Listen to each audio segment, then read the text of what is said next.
Good evening. Roll call and declaration of conflicts of interest. Councilmember Abram? Here and none. Councilmember Bixel? Here and none. Vice Mayor Moniz? Here and none. Councilmember Phillips? Here and none. Mayor Bublak? Hearing none. All right, approval of agenda as posted or amended. So moved. Second. Motion is second. Call the roll, please.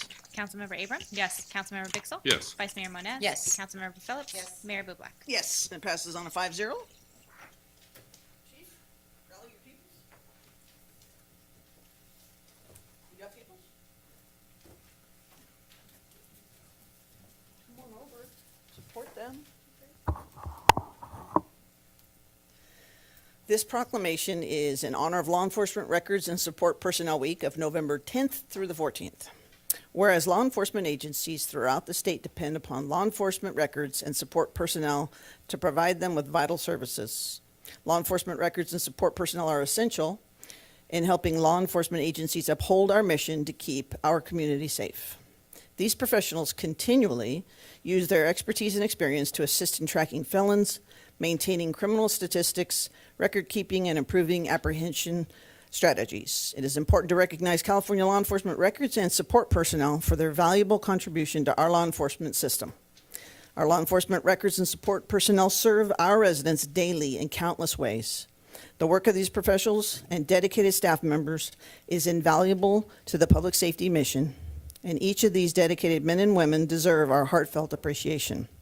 So therefore, I, Amy Bublak, by virtue of the authority invested me as mayor of the city of Turlock, and on behalf of our council and residents, we proclaim November 10th through the 14th as Law Enforcement Record and Support Personnel Week.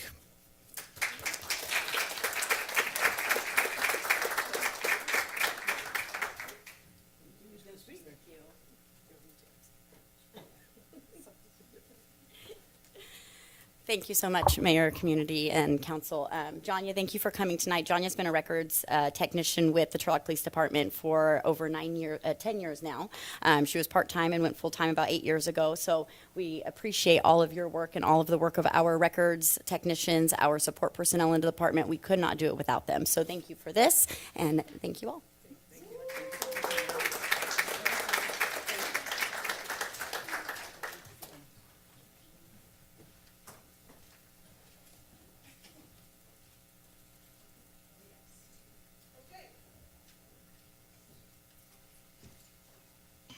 There we go. Can't see. This thing's too big. All right, this is the time set aside for public participation. You may ask us questions. We are not necessarily going to be able to answer them at this time. We might try and direct you if we can. You have 3 minutes, and it's within the jurisdiction of what we can deal with. And so with that, I have 3 cards, and the first one is Dick Sargon.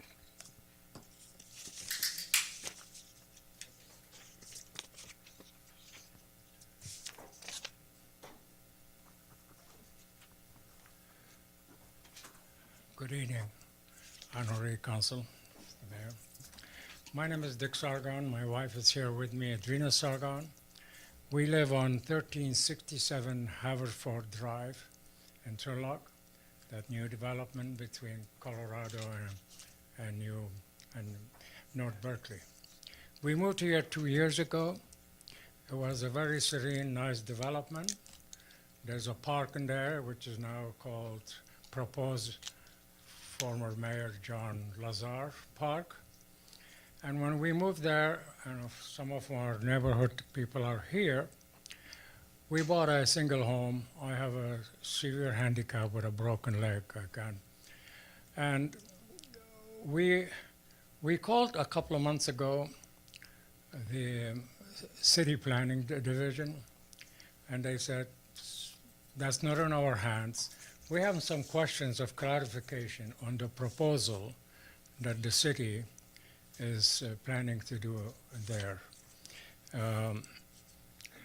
And they asked us to call Parks and Recreation. Parks and Recreation said, we're really operation and maintenance. You have to talk to the city engineer. We called the city engineer 4 times, no response. We came here last week and we met the assistant city engineer, Mr. Jones. And he explained to us, to give us this detailed, what is called landscape improvement plans. He was professionally very helpful. and he suggested that we come here and request the council to kind of address some of the problems we have. We live at 1367. Our neighbors are on 1365, then on Haverford Road, Haverford Drive. On Tate are our other neighbors. We all have 4 of the largest properties that we bought. There's an easement, a city property that abuts my house and one of our neighbors. We were very excited to live here. We did not receive any notice or email or text what the proposal was. We just went online a few months ago, and that's why we sparked this call to you. We were advised by the builder that this landscape improvement plan would be a beautiful park, just like the city has elsewhere. We came from Danville. We like this area. We live here.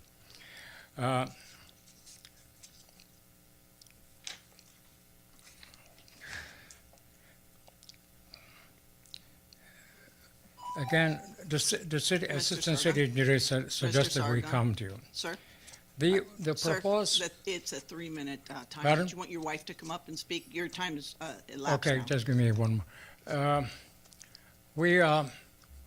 The property where it is the proposal is, has a structure proposed for the kids to play with concrete. We're requesting that the council allow its members to review the plan with us, because that corner is very dangerous. What we It's on can a- do is we can have you speak with somebody within the department, but we already voted years ago, and then that was for the building part and the park. This has all happened already, so if you want to speak with Director Fisher or one of his people to see if there's anything else that we can do. Well, that's what the city engineer advised. Okay, but the city engineer works for Mr. Fisher. So we should go and talk, He's going to raise his hand if you turn around. okay? He's waving right now. There you go. All right, the next person that has filled out a card is Ms. Singh or Mr. Singh. Deep. Sorry. Thank you, Mr. Sargon. Thank you so much.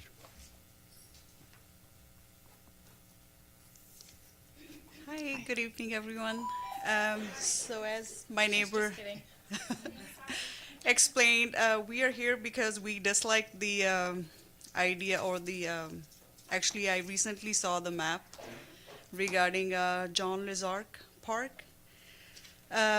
What we dislike is everything is constructed, will be constructed on one corner. We wonder why. It should be built in the middle because it's regarding the safety of children. The whole traffic will be on one area, and the kids' play area definitely should be in the middle of the park. Because let's just say they're playing, they're running around, and cars are coming. So that's what we basically dislike. Me and my husband, them, neighbors next door, and neighbors next door to Mr. I'm so sorry, I forgot his name. So, yeah, Mr. Sargon. So, is there anything we Same gentleman that change. waved his hand before with the glasses in the back, he can direct you to one of his staff, if not him. Oh, okay. Okay? Thank Thank you. And then Shannon Solomon.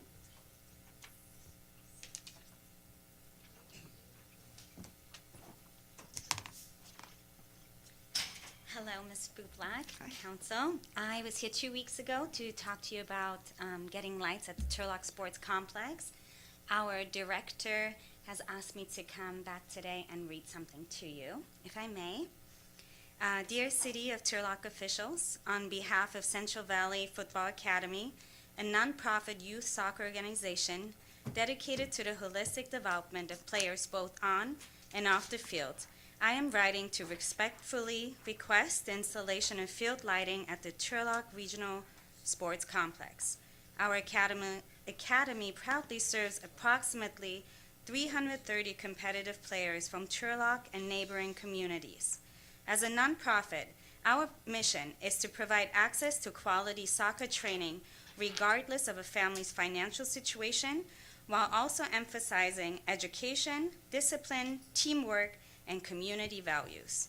We operate year-round, offering a safe and structured environment where young athletes can grow as players and as people. The community impact. The absence of lighting at the regional complex restricts training opportunities for hundreds of local youth, especially during the fall and winter months when daylight is limited. Many of our players come from hardworking families who rely on evening training times, after school and work hours. By adding lighting to the facility, the City of Turlock would provide a safe and supervised productive environment for children during evening hours, support working families by ensuring their kids have a positive place to go after school, promote health, discipline, and community involvement through consistent access to sports, strengthen the city's investment in youth development and safety. This improvement would directly benefit not only the 330 players within our program, but also countless families, schools, and community members connected through youth sports. Economic and civic benefits. The installation of lighting would also generate clear financial and community benefits for the City of Turlock.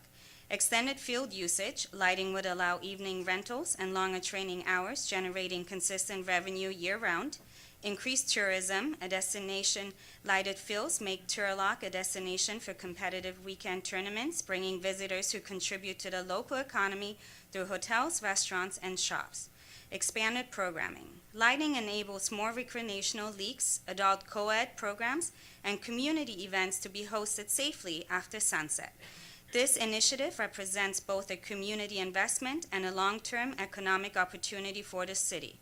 Conclusion. As a nonprofit organization deeply rooted in this community, Central Valley Football Academy is committed to working collaboratively with the City of Turlock to explore potential funding avenues, partnerships, or sponsorships to make this possible. Thank you very much. See you in 2 weeks. Okay, just to understand that if Yes. we, Dr. DeBrego talks with her staff and everything, just want to let you know that even if we could do it, it'll probably take, I mean, government is not efficient, so your kids are going to be like 2 years older. Like, if we can plan for this, we can, but it's not going to happen just like that. So, Dr. Absolutely. Brego, can you talk with staff and see what? So, Thank you. Thank I you. appreciate you. Okay. Mr. Blank. Thank you so much. You guys. bet. Anyone else who did not fill out a card? Come on up. Good evening, Mayor, council members, Dr. Borrego, and team here in Turlock. My name is Nathan Alonso. I'm your local government affairs representative for Pacific Gas and Electric. About the middle of this year, I began covering Stanislaus County. Had the occasion to meet with the mayor, and I've gotten a good opportunity to drive around the community and really take in how beautiful Turlock is. I do want to say I'm sorry for some of the hiccups and some of the resident issues that we've had around some of our construction. We received your letter. We put some calls together, and hopefully we were able to find a better way to mitigate that. The work's not always perfect, but I can guarantee you that we're going to try to make it better. So anyway, just wanted to come before you tonight to introduce myself, to say that I look forward to getting to meet with a lot of you and continue our collaborative relationship. So thank you very much. Thank you. Hope your trip was fun. Anyone else who did not fill out a card?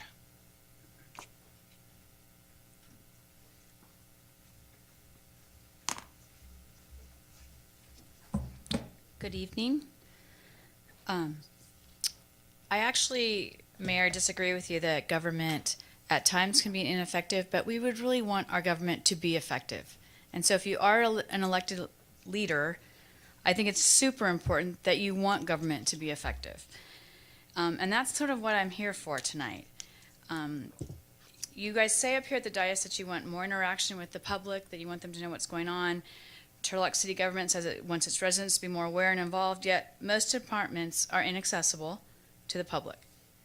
Residents are met with automated systems. You're transferred repeatedly from department to department because people aren't answering the phone. And you're unable to leave a message for your elected officials. You have to do email. There are lots of residents in our community that don't use email. Lots of elderly people, people who don't have the means, and actually it's the time as well. And so I want our city government to be more personable and more responsive. I believe residents deserve to be able to speak to a real-life person, and they have direct ways to contact those who represent them. Now, I know people answer the phone at police, fire, and usually at City Hall, but sometimes it gets rotated. And so I think it's something that if you want more interaction and more people involved in knowing what's going on, it would be important to be able to leave you a voicemail. To me, that's something very easy. The other issue that I'm having lots of concern about is the lack of people following basic traffic rules. I know we've tried to hire more and more police officers, which is a wonderful thing and very important and needed. But the amount of people that run stop signs and red lights in our community it's astounding. I know most people I know will stop and wait at the green light to make sure no one runs it. And usually at least one person is running that red light every single intersection. About 20 years ago, we had a couple killed on Gear and Hawkeye. Is that what has to happen? I had an example with, we had a street paved in my neighborhood, which was wonderful. It had a crosswalk. They repaved and repainted it, and then they took it out. I talked with Mr. Fisher, and he said, for some reason, I guess legally we can't do it. Well, then why did we not fix it before you put it back in again? This is a very major thoroughfare that goes to Julene Elementary and Turlock High School. We want more of our kids walking to school, being able to safely walk to school. When you take out a crosswalk, that's not helping. So those are just some of the examples, and I'm more than willing to talk to the chief because I'm really concerned at just, it seems like the lack, everyone's busy, but it's just like the lack of just common decency and following just common rules to keep everyone safe. Thank you. Anyone else who did not fill out a card who wishes to speak in public comment? Justin? Good evening, City Council residents. Justin Farkas representing the office of Assemblyman Juan Alanis. First and foremost, we want to congratulate Mr. Petrolakis for his time served here in the Turlock community and for the yeah, time served. Yeah, no pun intended there. But for the no.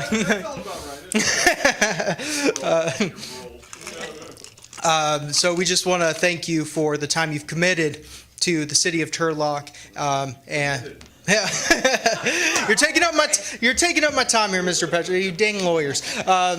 But I don't have too much of a legislative update for you guys today. I do think it was very fitting that you presented a proclamation to some of our law enforcement personnel, as today is National First Responders Day. Last week, Assemblyman Alanis had the opportunity to present a resolution for the first responder of the year in our district, which was Juana Carrasco, who works in our 911 dispatch center over on Oakdale Road in Modesto. And according to Casey, who runs the SR 911 facility there, she was the first ever first responder of the year from a dispatch center in the state of California. So that was news to us in that moment, but we were really grateful that we got to congratulate and recognize the first of the first responders in our greater law enforcement and emergency response community.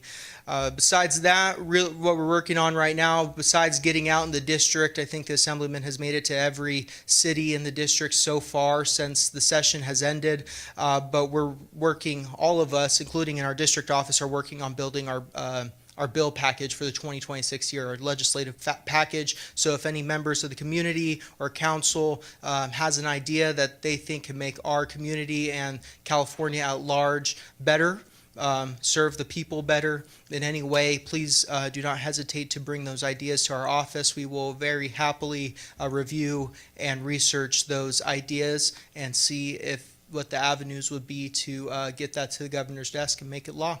Thank you, guys. Anyone else? Okay, we will close public comment. Dr. Borrego.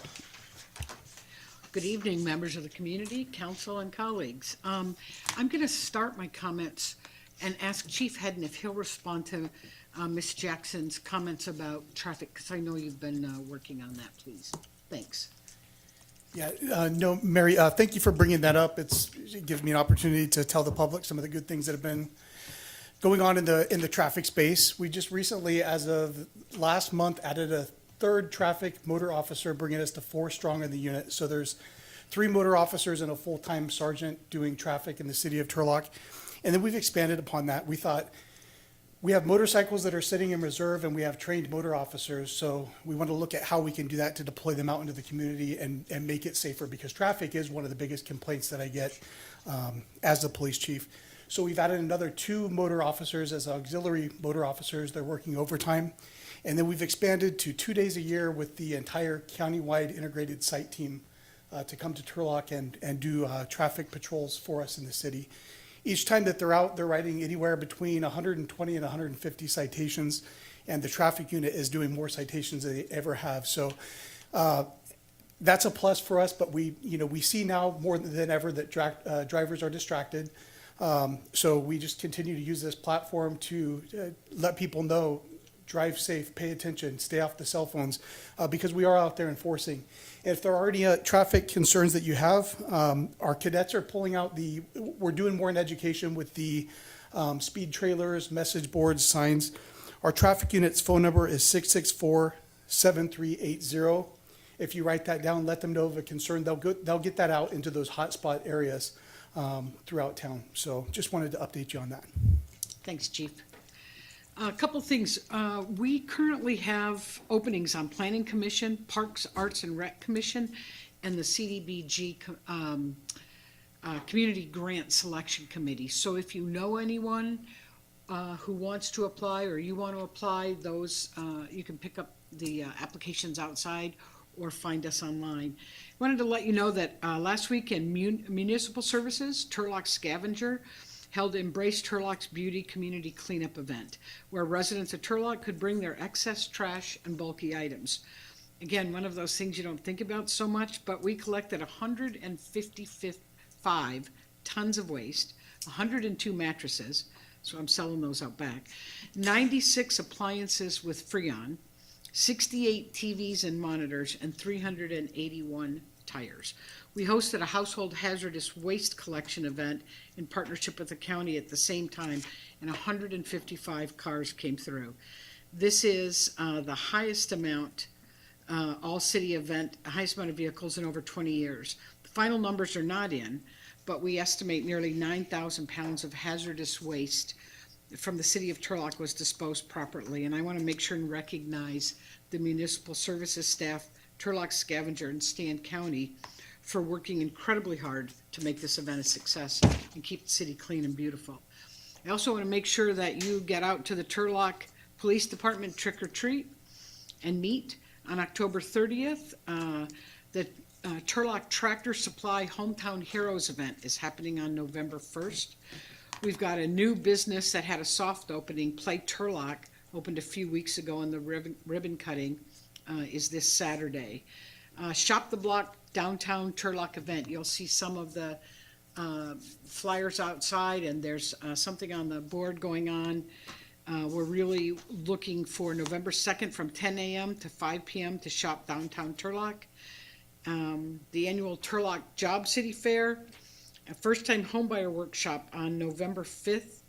The turkey trot will take place on the 22nd, and I'll remind you again, these things are all online.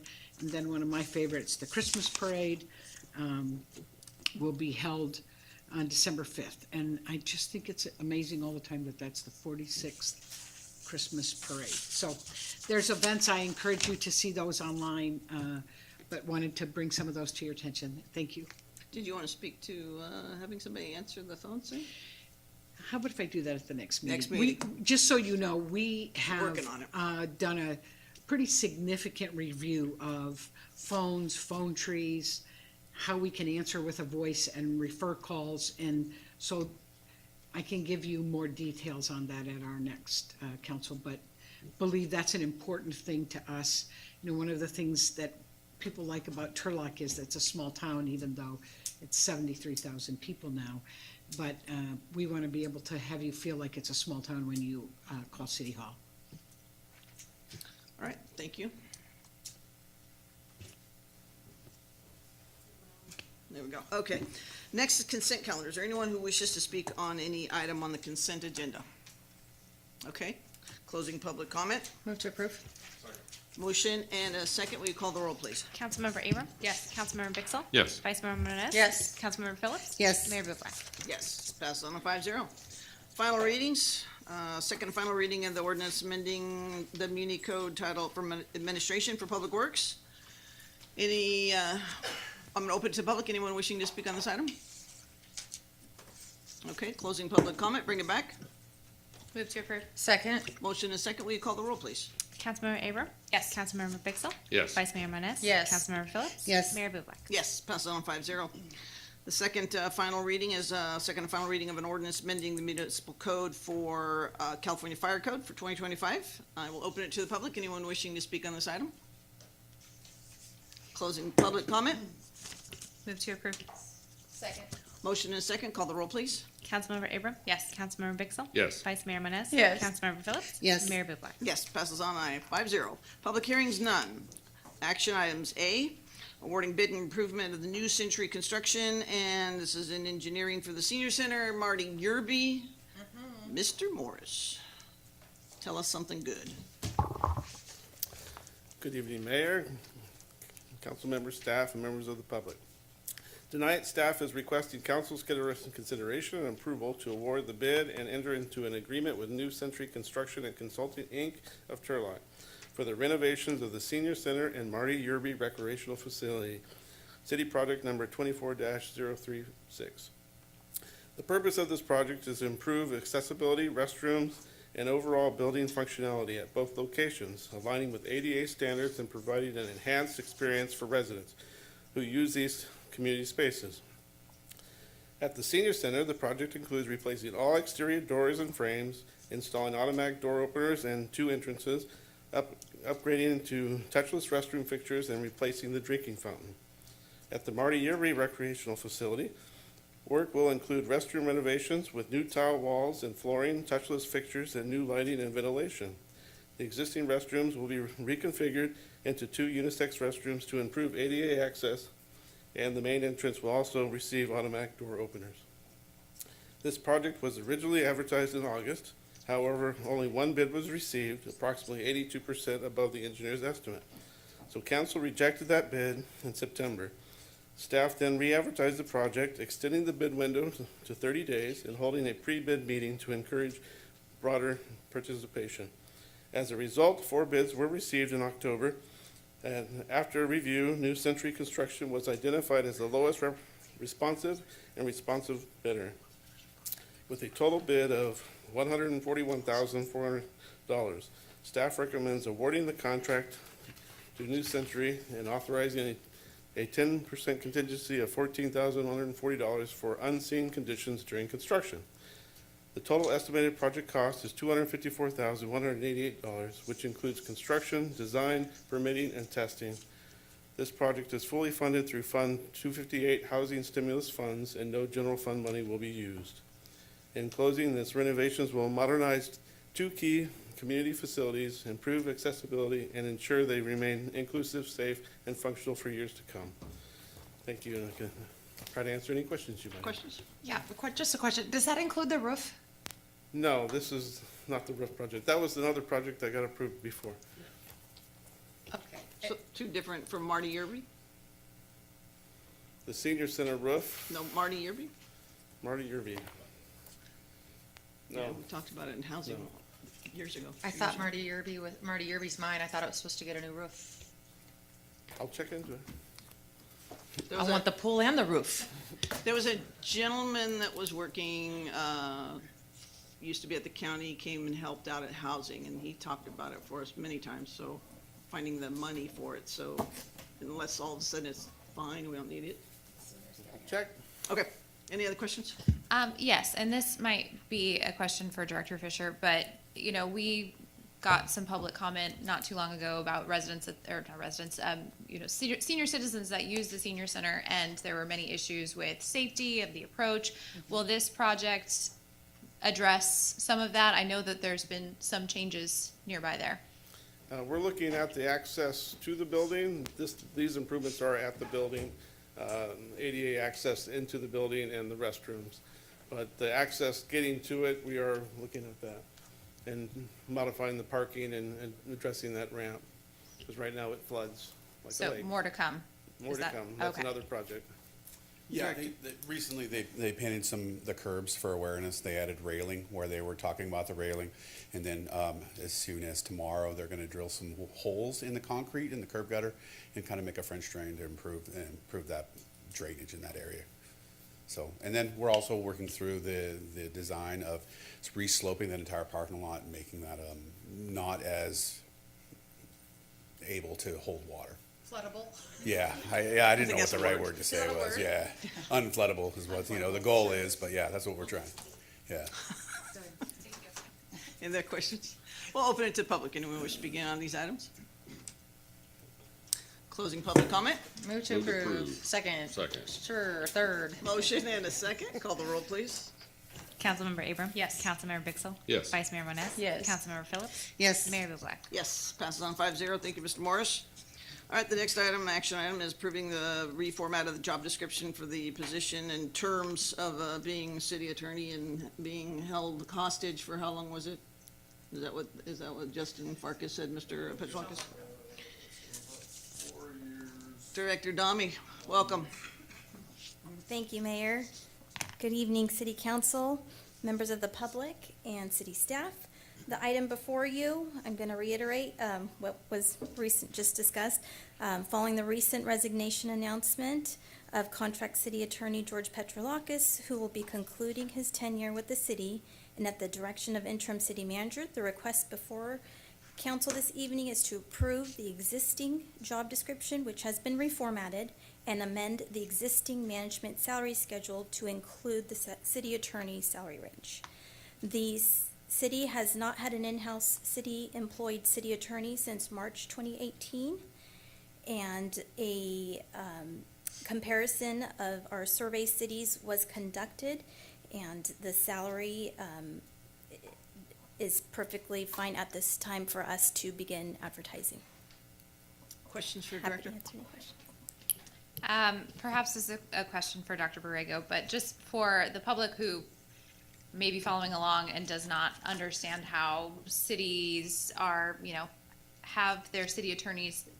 We had kind of two paths to go down, right? One being hiring an employee, another being a firm, correct? Yes. Okay. Yes. And if this is approved, the city is ready and prepared to go out for hiring ASAP? Yes. Okay. Yeah, because George reminds us every day his clock is ticking. Not really, but we are ready to go out for search as soon as things are approved. And there's been I should say thanks to Director Dami, because they did a really thorough investigation of the 10 cities we compared to and what the salary would be appropriate, and feel really good about that and about the potential to hire a strong candidate. Okay, we'll open it to the public. Anyone wishing to speak on this item or apply? Closing public comment. Move to approve. I will make Whoops. a second. I want to make a comment that, like I alluded to, we have two tracks. There's, I think either of them are good options. I just want to point out that in the cities that we were comparing to, when you have a hired city attorney, you need to kind of give the support staff and the other attorneys around them. So I hope that that will be part of the consideration going forward, that we're going to have not just, a one plus an admin kind of department. If we're going to do it, I want to, see it really done well. That was a second. Can we have a motion and a second? Call the roll, please. Councilmember Abram? Yes. Councilmember Bixel? Yes. Vice Mayor Moniz? Yes. Councilmember Phillips? Yes. Mayor Bublak? Yes, passes on 5-0. Thank you, Director. Thank you. Councilmember comments, announcements, and future items. Councilmember Abram, nothing. Councilmember Bixel, Vice Mayor, Councilmember, anything? Okay, so we have closed session. Madam Clerk? We have 13A, conference with legal counsel anticipated litigation, California Government Code 5495692, potential cases 2, public employee performance evaluation, California Government Code 54957B1, title interim city manager. All right, we will report out should there be something. Have a safe evening. Don't run red lights.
Come on, gorgeous Georges. Oh my gosh, we got a rookie in the house. Time is money, kid. Time is money. And we're back. There's nothing to report out, and we'll see you on the 18th of November. Good night.